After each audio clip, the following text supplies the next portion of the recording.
Meus irmãos, a paz do Senhor. Estamos de volta para mais um subsídio da Escola Bíblica Dominical. E nesse nós vamos falar sobre a mordomia da alma e do espírito. É a lição de número 3, de 21 de julho de 2019. Uma lição maravilhosíssima, onde certamente o Senhor nosso Deus irá ministrar profundamente ao seu coração. Por isso é muito importante que você assista esse conteúdo até o final. Também deixe aí o seu joinha, o seu gostei, compartilhe esse vídeo com seus amigos, professores de escola dominical, superintendentes, alunos da EBD, aí nos seus grupos de WhatsApp, no Facebook, para que juntos possamos chegar mais longe e muitas outras pessoas possam ter acesso a esse conteúdo para a glória do Senhor nosso Deus. Você que está chegando pela primeira vez aqui no nosso canal, eu sou o evangelista Adair Ferreira e toda semana eu tenho a grata satisfação de trazer a você um conteúdo para que possamos aprimorarmos o nosso conhecimento das lições bíblicas semanalmente. Por isso, se inscreva aí no nosso canal. Ao se inscrever, ative o sininho para que você possa receber as notificações de tudo que possamos aqui no nosso canal para a glória do nome do Senhor nosso Deus. Nesse trimestre nós estamos estudando sobre tempo, bens e talentos com o professor Elinaldo Renovato de Lima, sendo mordomo fiel e prudente com as coisas que Deus nos tem dado. Na lição passada nós falamos sobre a mordomia do corpo e nessa lição nós vamos estar ampliando a nossa discussão, falando aí da alma e do espírito. É importante que se diga de antemão que de acordo com a teologia, o espírito e a alma são partes constituintes, ou é a constituição do eu humano, ou do ego humano. Por isso, um corpo sem alma e sem espírito é apenas um amontoado de ossos, coberto por tecidos que estão prestes a entrar em decomposição. Um corpo sem alma e sem espírito nada é, por assim dizer. Um corpo que não tem mais alma, que não tem o seu espírito ali nele, não sente dor, não sente tristeza, não sente alegria, não sente emoções alguma. Você pode cortá-lo, pode feri-lo. Esse corpo sem alma e sem espírito, nenhuma reação terá. Você pode fazer graça, você pode chorar, nenhuma emoção esse corpo sentirá. É a alma e o espírito que move o corpo. A alma e o espírito é que fazem a animação do corpo. Por isso a palavra alma, ela tem o sentido de dar ânimo ao corpo, de animar o corpo. E é sobre isso que nós vamos estar falando ao longo da nossa lição. O nosso texto áureo diz: "E o mesmo Deus de paz vos santifique em tudo, e todo o vosso espírito e alma e corpo sejam plenamente conservados, irrepreensíveis, para a vinda de nosso Senhor Jesus Cristo." 1 Tessalonicenses capítulo 5, versículo 23.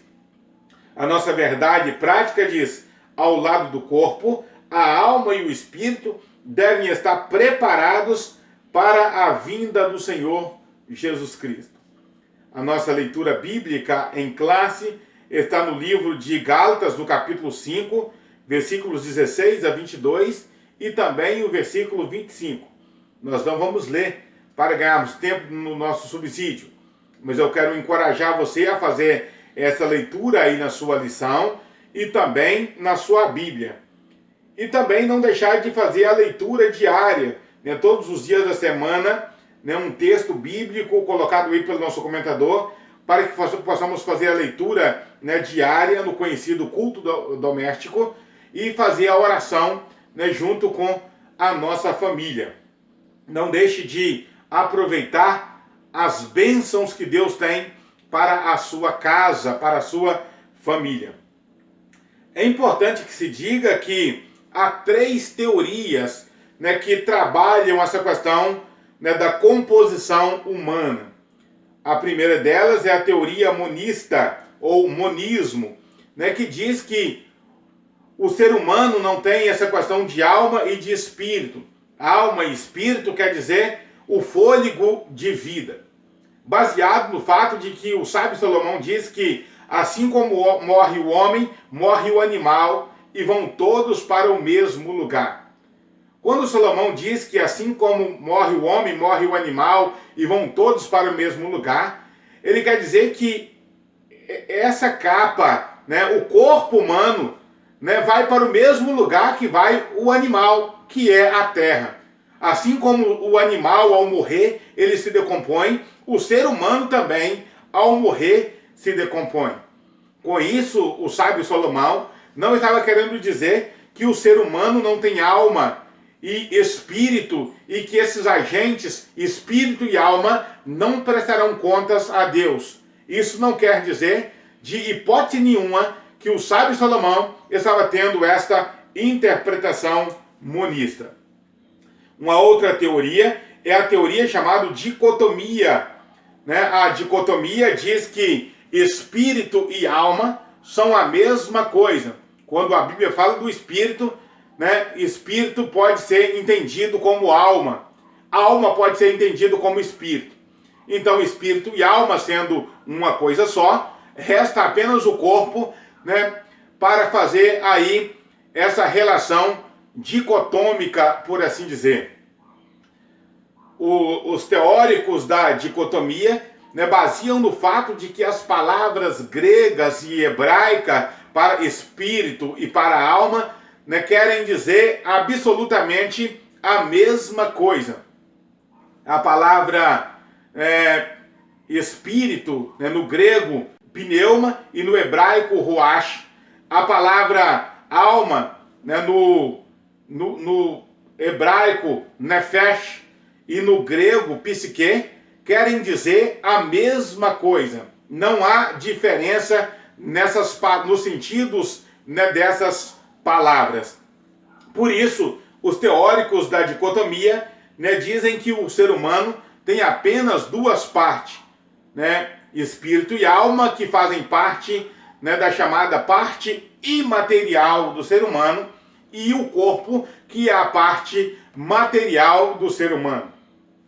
Já a teoria, né, da tricotomia diz que o homem tem espírito, alma e corpo. Baseado no fato de que aqui em 1 Tessalonicenses, capítulo 5, versículo 23, o apóstolo Paulo diz: e todo o vosso espírito e alma e corpo sejam plenamente conservados e irrepreensíveis. Ora, se o homem não tivesse espírito, alma e corpo, se esses elementos não fossem separáveis e não fossem divididos, não teria razão do apóstolo Paulo dizer: e todo o vosso espírito e alma e corpo. Ele apenas poderia dizer: a vossa parte imaterial e a vossa parte material sejam irrepreensíveis para a vinda do nosso Senhor Jesus Cristo. Além do fato que a Bíblia vai dizer em Hebreus, né, no capítulo 4, versículo 12, que a palavra de Deus é apta para discernir ou para dividir a alma do espírito, dividir as juntas das medulas. Diz que a Bíblia, a palavra de Deus, é mais afiada do que uma espada de dois gumes, e ela é apta para discernir as intenções do coração do homem e dividir a alma do espírito. Ora, se alma e espírito fosse a mesma coisa, o escritor aos Hebreus não diria que a palavra de Deus é apta para fazer a divisão de uma coisa que é indivisível. O que nós sabemos, é claro e com toda certeza, é que nós, os seres humanos, nós não temos condição de fazermos essa divisão. Apenas a palavra de Deus é capaz de fazer essa divisão. Então, o que seria essa tricotomia? O corpo a morada da alma e do espírito, ou a habitação da alma. A alma, né, segundo a teologia pentecostal, né, mais especificamente, poderia citar aí para você a teologia sistemática de Stanley Horton, né, a teologia na perspectiva pentecostal, vai dizer que a alma é a sede dos sentimentos, das emoções, da vontade e da razão humana. Portanto, a alma humana é aonde está a sede do intelecto humano, onde está a sede das vontades, dos desejos do homem. E o espírito, né, seria o aspecto religioso do ser humano. Aquilo que o coloca em contato com o mundo espiritual de Deus ou em contato com o mundo espiritual das trevas. O professor Allan Ricardo, né, no seu livro A Complexidade Humana por uma Educabilidade do Espírito, ele diz que o espírito humano ele pode ser educado. O espírito humano é educável. Tanto é que algumas pessoas educaram o seu espírito para o terrorismo, como Osama Bin Laden. Outras pessoas educaram o seu espírito para a prática de boas obras, como Madre Teresa de Calcutá, como os missionários, aqueles que levam a boa semente, que levam a palavra de Deus, que têm um espírito manso e humilde, porque permitem que os seus espíritos sejam educados. Todos nós podemos educar o nosso espírito e colocá-lo em contato com Deus, ou colocá-lo em contato com o mundo das trevas, né? O nosso espírito é o aspecto religioso do ser humano. Já dizia o filósofo Platão que o homem é terrivelmente religioso, né? O homem é terrivelmente religioso. Aqui na nossa lição, nosso primeiro ponto vai dizer assim, conceituando alma e espírito. Primeiro, o significado da alma. No Antigo Testamento, a palavra alma, nefesh, no Novo Testamento é usado psique, né, que tem o sentido de alma e vida. Portanto, quando nós falamos da alma do ser humano, nós estamos falando do fôlego de vida que tem o ser humano. No entanto, a palavra alma é utilizada no sentido de pessoas. A Bíblia diz que quando desceram os filhos de Jacó para o Egito, desceram 70 almas. E a palavra alma ali significa pessoas. Desceram 70 pessoas. A alma também, né, fala da vida de um animal, né? O fôlego de vida de um animal. Isso não quer dizer que esse animal tem uma alma para prestar contas com Deus, né? Apenas, quando fala da alma do animal, fala apenas do fôlego de vida, né, de um animal. E quando fala da alma humana, né, fala da vida de uma pessoa, né? E aqui, né, do ponto de vista teológico, a alma é a sede das emoções, dos sentimentos, né? Conforme Jesus, ele vai dizer: a minha alma está profundamente triste até a morte. É na alma, né, que o ser humano sente as suas dores, as suas emoções, as suas tristezas e também as suas alegrias. Quando nós nos alegramos na alma. Embora haja também uma controvérsia, porque algumas vezes a Bíblia vai falar de alegria no espírito, vai falar de sentimentos no espírito. Mas de acordo com a teologia pentecostal, né, de uma maneira mais fácil e didática, né, para que possamos entender, né, está dividido aí, como nós já falamos, né, o corpo como invólucro da alma do espírito, a alma como a sede dos sentimentos e o espírito como o aspecto religioso, né, do ser humano. Há algumas teorias, né, que falam sobre a origem da alma. Uma delas é a teoria da pré-existência da alma. Essa teoria ela foi desenvolvida por Platão e diz que todas as vezes que nasce uma criança, já tem uma alma preparada para entrar nessa criança. Essa teoria, né, da pré-existência, ela fortalece a doutrina da reencarnação, que diz que o homem passa por sucessivas reencarnações até chegar em um estado perfeito chamado nirvana. Essa teoria é uma teoria maléfica que favorece também o espiritismo, né? Favorece o espiritismo, né? Baseado aí também nessa teoria, né, da reencarnação. A Bíblia condena veementemente essa teoria, uma vez que a teoria da pré-existência coloca uma criação paralela, né? Coloca Deus criando, né, dois seres em momentos distintos. Primeiro cria uma alma para depois criar o corpo humano. Essa teoria ela não confere com a palavra de Deus. Uma outra teoria é a teoria conhecida como criacionismo. Né? Segundo essa teoria, é baseado no pensamento filosófico grego, Deus dedica a sua criação a almas diariamente para que habitem os corpos, né, que foram sendo concebidos. É um ponto de vista também que carece, né, de fundamento bíblico. Né? Diz que no momento, essa teoria, a teoria do criacionismo, diz que no momento que Deus cria o corpo, ele cria a alma. A teoria da pré-existência da alma diz que a alma já existe e está apenas à espera de um corpo. A teoria criacionista diz que no momento que Deus cria o corpo, ele também cria a alma para entrar nesse corpo, né, de forma separada. Essa teoria ela não encontra respaldo na palavra de Deus em lugar nenhum nas Escrituras, nem no Antigo e nem no Novo Testamento. Uma outra teoria, essa parece a mais acertada, é a teoria participativa ou teoria tradicionista, que foi elaborada e difundida por Martinho Lutero, mais tarde Jonathan Eduardo também, né? Jonathan Edwards, o famoso pregador dos pecadores na mão de um Deus irado, e também Russell Shedd, ele também, né, validou essa teoria, a teoria participativa ou teoria traducionista.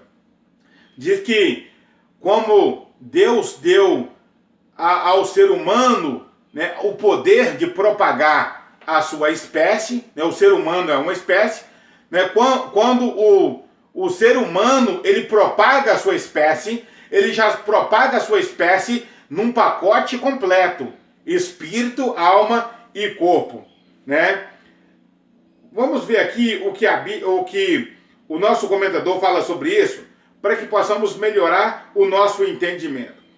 Assim, homem e mulher geram um novo ser com a cooperação divina. É uma visão que tem base na Bíblia, que está harmonizada com a palavra de Deus. Fala o Senhor o que estende o céu e que funda a terra e que forma o espírito no homem dentro dele. Isso quer dizer que quando o ser humano é concebido no ventre da sua mãe, ele já é concebido de forma completa. A espécie humana é propagada, né, de forma completa ali dentro já, né, do embrião. A mulher que está grávida, aquela criança que está dentro dela, já é um ser completo, com espírito, alma e corpo. Não vai nascer primeiro para depois entrar o espírito nela. Não vai nascer primeiro para depois entrar a alma nela. Naquela criança já está impressa o espírito, a alma e o corpo, né, daquela criança. Aqui no nosso terceiro item, o nosso comentador vai falar sobre a conceituação do espírito. Né, segundo o Novo Testamento, a palavra que se refere a espírito é pneuma. Como nós falamos no Antigo Testamento, a palavra espírito é ruach, que tem o mesmo sentido, né, de uma câmara cheia de ar. O espírito, né, do ser humano é mais especificamente a fonte do discernimento, a fonte das emoções e a fonte das vontades, né, de uma pessoa. Né, o espírito, né, do ser humano é essa parte imaterial, né, que pode ser definido como a fonte, né, das emoções e a fonte da vontade do ser humano. Como nós já falamos, o espírito humano, né, é identificado na teologia como o aspecto religioso, né, o aspecto que coloca o ser humano em contato com o mundo espiritual de Deus ou o mundo espiritual das trevas. No nosso segundo ponto, nós vamos falar sobre a mordomia do homem interior. Primeiro item é a tricotomia do homem. Afirmamos que o ser humano é um ser tricotômico, ou seja, Deus o constitui de 3 partes, conforme revela-nos a sua palavra: todo espírito, alma e corpo. O corpo, a parte material, refere-se ao homem exterior. Já o conjunto imaterial, formado pela alma e pelo espírito, que é envolvido pelo corpo, a Bíblia denomina de homem interior. Então, o espírito e a alma é chamado na Bíblia, é chamado aqui, né, por Paulo, de homem interior. Paulo vai dizer que ainda que o nosso homem exterior se corrompa, ainda que a nossa casa exterior, né, o nosso físico se corrompa, o nosso interior se renova para a glória de Deus. O nosso espírito e a nossa alma, elas podem, e não só podem, são renovados continuamente para a glória do Senhor nosso Deus. Nosso segundo item aí do segundo ponto, nosso comentador vai falar sobre a mordomia da alma. A mordomia da alma parte, né, de 3 aspectos interessantes. Primeiro, a necessidade da alma. O teólogo Agostinho de Hipona, ele já dizia: para ti nos fizeste, e nossa alma não estará satisfeita enquanto não encontrarmos repouso em ti. Né? Para ti nos fizeste, e a nossa alma não estará satisfeita enquanto não encontrarmos repouso em ti. A nossa alma, ela tem uma necessidade do encontro com Deus. Por isso o salmista vai dizer: como o servo suspira pelas correntes das águas, assim a minha alma suspira por ti, ó Deus. Né? É por isso que o ser humano busca refúgio na bebida, busca refúgio nas drogas, na prostituição e tantas outras coisas nessa vida.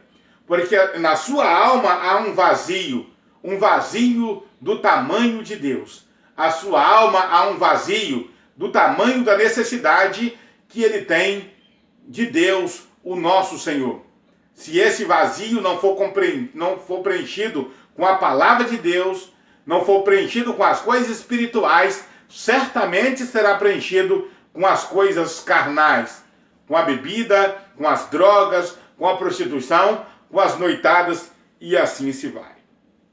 A alma também, ela tem uma necessidade de santificação. É uma necessidade da alma o viver santo. O apóstolo Paulo vai dizer, né, andai em espírito e não cumprireis as concupiscências da carne. Também o mesmo apóstolo Paulo vai dizer que nós precisamos santificar o nosso espírito e a nossa carne e livrá-la da imundícia, né? Livrar a nossa alma da imundície, purificando vós de toda imundície da alma e do espírito. O nosso espírito, tanto quanto a nossa alma, ela precisa ser santificada diariamente. Veja o que a Bíblia diz aqui em 1 Tessalonicenses 5, 22 e 23. Abstende vós de toda a aparência do mal, e o mesmo Deus de paz vos santifique em tudo. Como que nós podemos nos santificar? Nos abstendo, nos separando, né, de toda a aparência do mal, de tudo aquilo que nos leva em contato para a carnalidade, para aquilo que atrapalha o nosso contato com Deus. E também nós precisamos, né, de cumprir a mordomia da santificação dos pensamentos.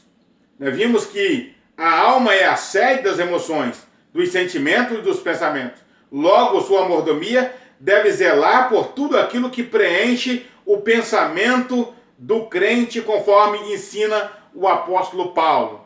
Como que nós podemos cultivar o nosso pensamento? Através das coisas boas, né? Paulo vai dizer, quanto ao mais, irmãos, tudo que é amável, tudo que é justo, tudo que é verdadeiro, tudo que é de boa fama, nisso pensai. Né? Se há alguma virtude, algum louvor, nisso pensai. O doutor Augusto Cury, ele nos ajuda, nos auxilia para que possamos fazer essa mordomia do pensamento através de uma teoria chamada memória RAM, que é a reedição automática da memória. Como que isso ocorre? De acordo com o doutor Augusto Cury, é transformar coisas ruins em coisas boas, transformar os pensamentos negativos em pensamentos positivos. Há pessoas que são habilidosas para transformarem os seus pensamentos somente em coisas negativas, a pensarem somente o negativo. Mas nós podemos transformar aquilo que é ruim em coisa boa para a nossa vida. Há pessoas que só pensam o lado negativo. Mas como que nós podemos fazer essa mudança de pensamento? Essa reedição automática da memória? Através da reedição dos nossos pensamentos. Colocando coisas boas no lugar daquelas ruins. Desocupando as gavetas das nossas emoções. Tirando os lixos da nossa emoção. E trazendo coisas boas para essas gavetas. No nosso terceiro e último ponto, o nosso comentador vai falar sobre a mordomia do Espírito. A mordomia do Espírito está amparada em duas coisas. Primeiro, andar em Espírito. Paulo vai dizer, andai em Espírito e não cumprireis as concupiscências da carne. Por que não devemos cumprir as concupiscências da carne? Porque a concupiscência da carne produz as obras da carne, que é a prostituição, a lascívia, a impureza, as emulações, as pelejas, as discórdias, tudo aquilo que não presta vem das obras da carne. Por isso nós precisamos andar em espírito para não cumprir a concupiscência da carne, que nos levaria inevitavelmente a praticar as obras da carne. Então nós vamos andar em espírito e a segunda coisa, frutificar no espírito. Frutificar no espírito é permitir o Espírito Santo produzir em nós o chamado fruto do Espírito. Paulo vai dizer que o fruto do Espírito é gozo, paz, mansidão, longanimidade, benignidade, bondade, fé, mansidão, temperança. Se vivermos no Espírito, andemos também no Espírito. Nós podemos frutificar no Espírito, e aqui a palavra Espírito não é espírito humano, né? Frutificar no Espírito aqui é permitir o Espírito Santo dar fruto em nós, permitir o Espírito Santo produzir em nós alegria, gozo, paz, né? Fé, longanimidade, mansidão, temperança, né? Isso significa frutificar no Espírito, deixar o Espírito Santo produzir em nós esse fruto que tem tantas virtudes maravilhosas, tantas coisas maravilhosas podem produzir no nosso ser. Nós chegamos ao final, né, da nossa lição, né, de hoje. Espero que Deus tenha falado ao seu coração de maneira maravilhosa. Se assim é, compartilhe esse vídeo com seus amigos, para que possamos chegar mais longe, para a glória do nome do Senhor. Até um próximo vídeo, se Deus quiser. Se você gostou desse vídeo, deixa o seu like, e também comente sobre ele. Se você gostou do conteúdo, se inscreva em nosso canal. Você também pode ver outros vídeos que aparecem aí na sua tela. Que Deus abençoe você.